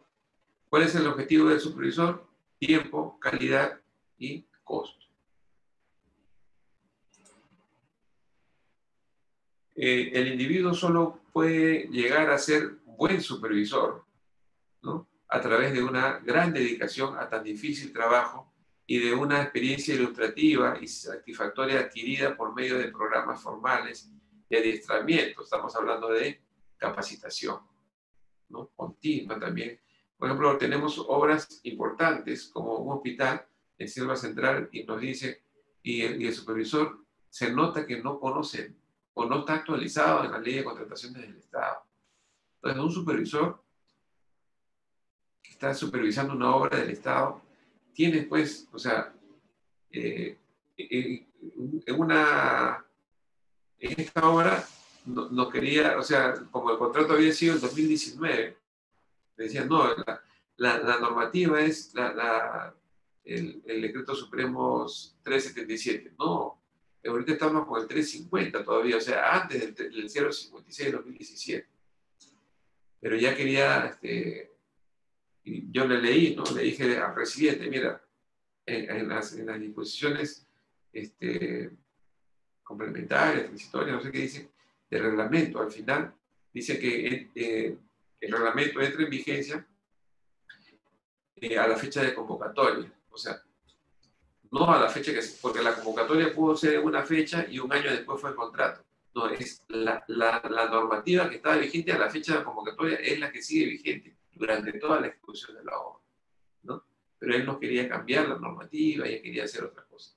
O sea, eso. Y ahí me di cuenta que desconoce la ley de contratación.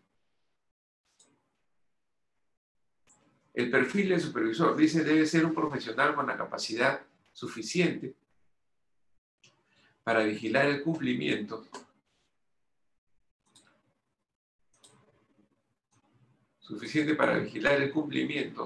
de los compromisos contractuales y controlar el desarrollo de los trabajos. Tiene que tener la capacidad para poder vigilar el cumplimiento de los compromisos contractuales del contratista, ¿no? Debe ser un profesional con las siguientes características. Debe tener experiencia. Bueno, la experiencia nos da los certificados de trabajo, nada más. Pero esa experiencia de los certificados de trabajo no te dice si tienes capacidad de organización, no te dice si el supervisor tiene seriedad, si es serio, ¿no?, si es honesto, si tiene criterio técnico. Lamentablemente no pasa, la contratación de un supervisor no pasa por un examen o un examen, se puede decir, psicológico, ¿no? Como cuando tú entras a trabajar en una empresa, ¿no?, y te hacen un montón de exámenes, escritos, entrevistas personales y todo, sino que ahí lo que gana es tu currículum, ¿no?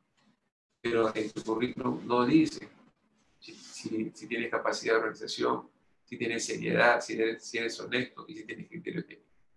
Lamentablemente eso es lo que muchos tienen esas deficiencias, ¿no?, que no poseen eso, ¿no?, sino más bien que son prepotentes, no son honestos, no son carentes de ética y encima no tienen criterio técnico, ¿no?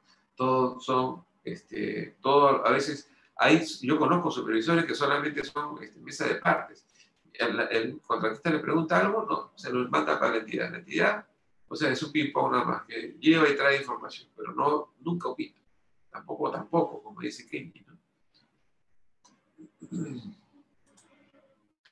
La supervisión proporciona guía y orientación, uno de los factores más importantes que contribuirá al éxito del supervisor.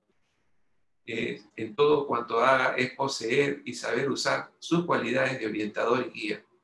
Y aquí algunas de sus cualidades, por ejemplo, está bien enterado de las personas y su trabajo. No es que tienes que saber todos los nombres de todos los trabajadores, de los operarios, de los peones, sino por lo menos cuántas personas tenemos trabajando en esta o qué están haciendo, darte una vuelta por la obra y observar a un grupo de cuadrillas que están haciendo otros, si están haciendo bien o no, si están rindiendo o no, ¿no? Tener confianza en sí mismo. Si no tienes confianza en ti mismo, entonces no vas a ser un buen supervisor, ¿no? Tener actitudes objetivas.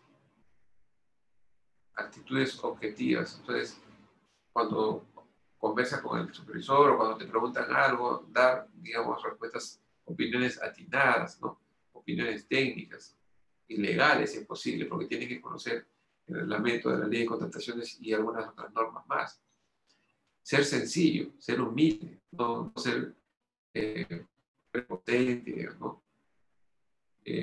Ser capaz de tomar decisiones acertadas, estar dispuesto a emprender una acción contraria cuando sea necesario. O sea, si el presidente dice, esto es así, así, así, no, esto es así porque la norma dice esto, la especificación dice esto, no porque yo lo digo, sino porque estoy dispuesto a emprender una acción el contrario, no a que me pegan y le respondo, sino si me dicen algo, yo responderle de buena manera, pero de forma técnica, de forma legal, ¿no? Ser capaz de resistir presiones. Muchas veces las municipalidades, los gobiernos regionales presionan al supervisor, en este caso, a hacer cosas que no quieren. No me apruebes ninguna presión de plazo, ¿eh? Si no te resuelvo tu contrato. No me apruebes ningún adicional, ¿no? O sea, no me autoricen ningunos mayores gastos generales, ¿no? Muchos, por no perder su trabajo, o sea, y hacen acciones diferentes a las que quieren hacer realmente, ¿no? Funciones del supervisor. Dentro de las funciones del supervisor se clasifican según el tipo de control. En primer caso tenemos el control del precio. ¿Cómo controlan el precio los supervisores? ¿No? Tienen que revisar, por ejemplo, desde los adelantos y las amortizaciones. Tengo que controlar que se le ha dado un adelanto al contratista y de un 10% y en cada valorización tengo que ir controlando que se vaya haciendo las amortizaciones respectivas. En el avance de obra, chequeando bien los metrados, ¿no? Los reajustes, las deducciones que no corresponden y todo eso, ¿no? También, si es que hay adicionales, revisarlos, ¿no? Emitir opinión, si hay deductivos también. Los mayores gastos generales que no les gustan aprobar a los supervisores ni autorizar, ¿no? Los pagos. Pero si corresponden, corresponden. ¿Por qué negarlo, ¿no? Si no, no existiría la norma. La liquidación del contrato también, con la última normativa, el supervisor alcanza los cálculos de la liquidación a la entidad, ¿no? Una cosa son los cálculos y otra es alcanzar la liquidación. La liquidación ya es todos los tomos completos más los cálculos. En este caso solamente alcanza los cálculos. El control del vencimiento de las garantías y cada uno de sus informes también tiene que llevarlos, ¿no? El control del plazo está relacionado también con el control de los calendarios de avance de obra. Eso no solamente a fin de mes y ver, bueno, no llegaste, sino que día a día el supervisor tiene que ir alertando al contratista, al residente, si está avanzando o alertarlo que si no se apura en estas cosas, si no trae material a tiempo, esto va a caer va a llegar a un atraso, de acuerdo a los programados. Y ustedes saben que un atraso es un incumplimiento contractual, ¿no? Porque yo tengo que hacer porcentajes ya programados. Si caigo menos del 80% del acumulado programado, ya se considera mi obra atrasada y el supervisor le va a exigir al contratista un calendario acelerado. Control de las ampliaciones de plazo, ¿no? Revisar bien, opinar de acuerdo a si está bien escrito los inicios y fines causales, las cuantificaciones, etc. Aplicar las penalidades cuando sea conveniente, ¿no? O sea, que sea incumplido realmente, no por la vez pasada una supervisora que teníamos en una obra, se había acabado el cuaderno de obra un miércoles y el jueves fue feriado en la zona, jueves, viernes a domingo y no había notario, todo estaba cerrado y apenas mandó una carta el jueves, no me han dejado anotar en el cuaderno de obra, no me quieren entregar el cuaderno de obra, el cuaderno de obra estaba ahí, pero no había que no legalizar, ¿no? Y después empezó a aplicar la penalidad, ¿no? Y todavía estamos con el decreto legislativo 1017, o sea, antes a la 3225. Y ahí no aplicaba penalidades. Pero después lo le mandamos una carta que no era aplicable. Pues sí, le demostramos que recién el cuaderno de obra lo pudimos legalizar el lunes y se lo entregamos. Y empezó a anotar, ¿no? Eso tampoco no es pues de un supervisor, ¿no? Hay que decir la verdad siempre.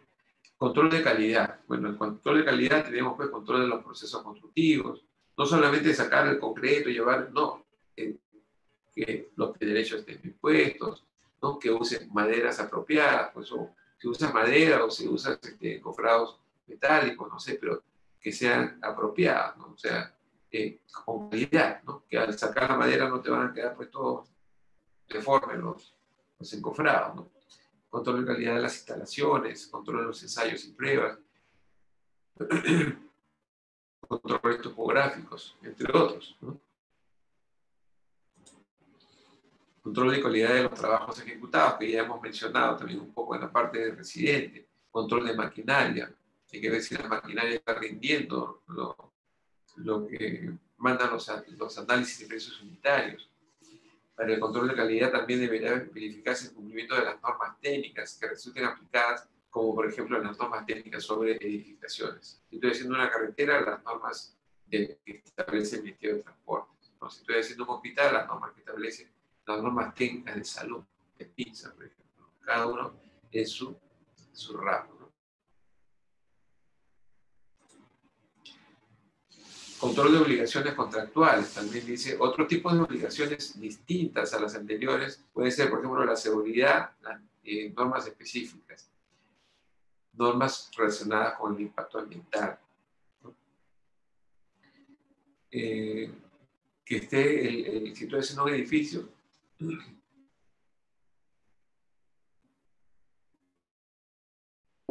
que tenga las licencias, ¿no? Una buena relación con la población. Alertar a la población de qué es lo que es el trabajo que se están haciendo. O, por ejemplo, a veces se está haciendo trabajo con explosivos, o sea, se comunica con tiempo, el sábado vamos a usar explosivos, vamos a cerrar la carretera, cosas, eso es mantener, informar a la población, o informar al Ministerio de Transporte, vamos a cerrar la carretera de tal hora a tal hora, ¿no? Se hace contacto con la policía, etc. También cuando se encuentran restos arqueológicos en cualquier tipo de obra, en una carretera, en una edificación, en un canal, lo que sea.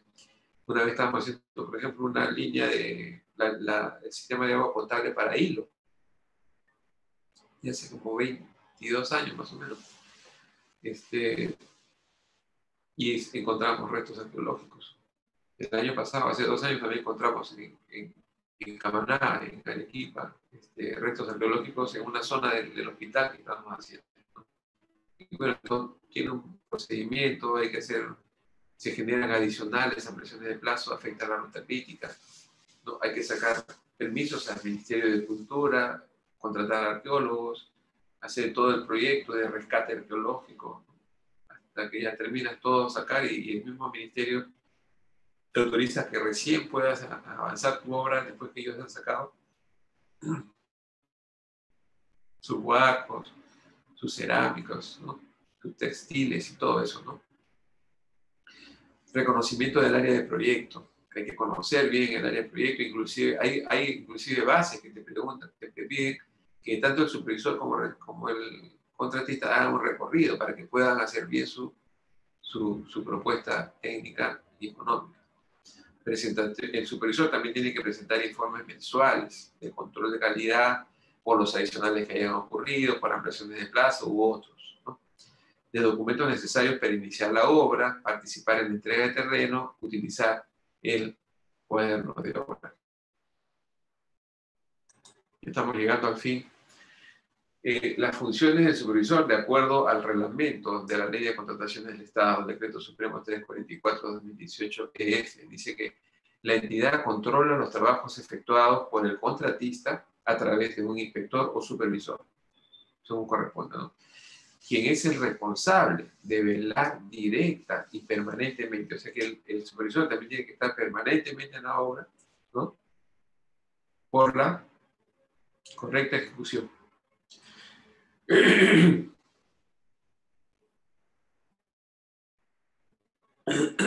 por la correcta ejecución técnica, económica y administrativa de la obra y cumplimiento del contrato.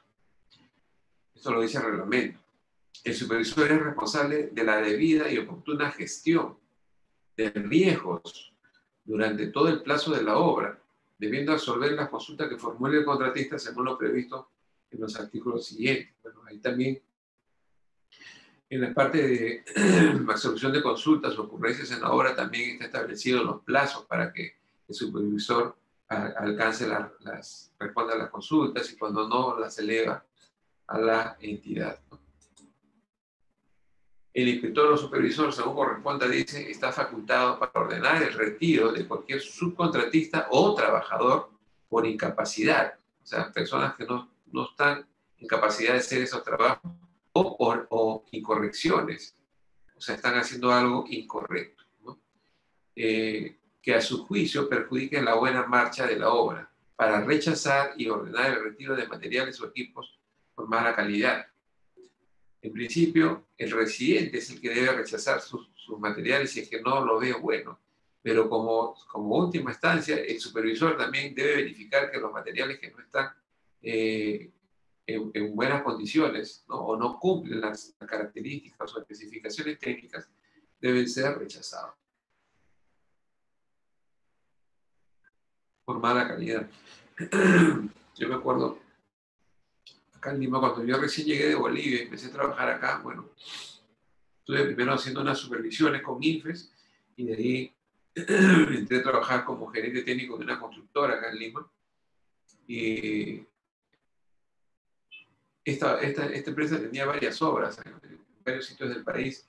Una de ellas era el hospital de Huancavelica, que era para el Seguro Social, ¿no? Y me acuerdo que ya se estaba recepcionando la obra y llovió tan fuerte como llueve en la sierra y se filtró todo el agua por las tejas. Las tejas habían tenido mala calidad, pero esas tejas no habían sido rechazadas por el supervisor, ¿no? Pero el contratista tuvo que cambiar todas las tejas, ¿no?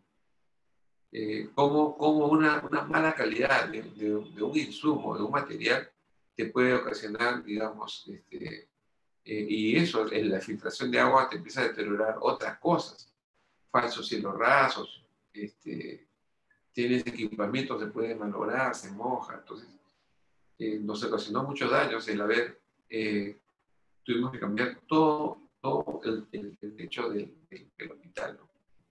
En ese tiempo. El contratista brinda al inspector o supervisor las facilidades también necesarias para el cumplimiento de su función, las cuales estarán estrictamente relacionadas con esta. Bueno, normalmente ahí vemos unos campamentos que pueden ser, como ven acá, unos campamentos que son estos containers metálicos, pero hay otros que son hechos también, ¿no? Prefabricados. Y aquí vemos que también tienen esas extractores eólicos, ¿no? Que con el viento, digamos, sacan el aire de las habitaciones, ¿no? Si hace calor, un poco que ventila también, ¿no? Y bueno, considera también servicios higiénicos, ¿no? Pueden ser baños químicos o baños que se pueden hacer también ahí, como letrinas, etc. Pero el contratista tiene que darle las facilidades, o sea, brindarle, como dice, al inspector o al supervisor, digamos, un espacio donde ellos puedan tener su oficina, trabajar. Y si dicen, bueno, la base dice que tiene que haber 10 ingenieros por parte de la supervisión, tiene que haber el espacio, el área suficiente para que ellos puedan trabajar todos juntos, tengan su sala de reuniones, todo eso. Todo eso está en las bases. Pues en las bases dice qué área debe tener esta oficina, el otro, ¿no? Los almacenes, etc. Pero deben brindar las facilidades, a eso se refiere. Bien, hemos combinado. Como le dije, esto más o menos un promedio de 50 minutos. Faltan 7 minutos para las 10, pero podemos pasarnos un poquito más. Puede haber una... Como le digo, estas charlas son... se podría hablar más, pero como el tiempo es muy reducido, solamente hago un extracto de lo que significa, en este caso, lo que es residencia y supervisión. Voy a activar el chat porque se me había desactivado.